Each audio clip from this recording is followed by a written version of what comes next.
కష్టపడే అమ్మాయిలు పొరపాటున కొంచెం అందంగా ఉన్నా లోకానికి ఆ అందం వెనుక ఉన్న కళ, కష్టం, కసి, కన్నీళ్లు కనిపించవు. ఆ అందం వల్లే వచ్చాయనుకుంటారు. అందం అంటే గుణం. I don't want people to call me beautiful. దాని బదులు నీది కష్టపడే తత్వంలో కరుణ ఉంది, నీకు ధైర్యం ఎక్కువ, నువ్వు తెలివైన దానివంటే నాకు సంతోషం. Address us by our qualities. Subbalakshmi అంటే భక్తి, అందం కాదు.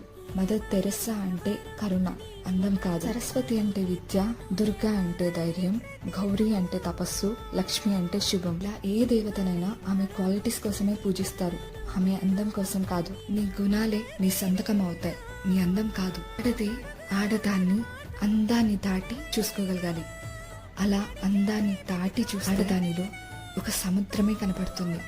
గుణాలతో నిండిన ఒక దేవతే దర్శనమిస్తుంది. So seek for the goddess in you.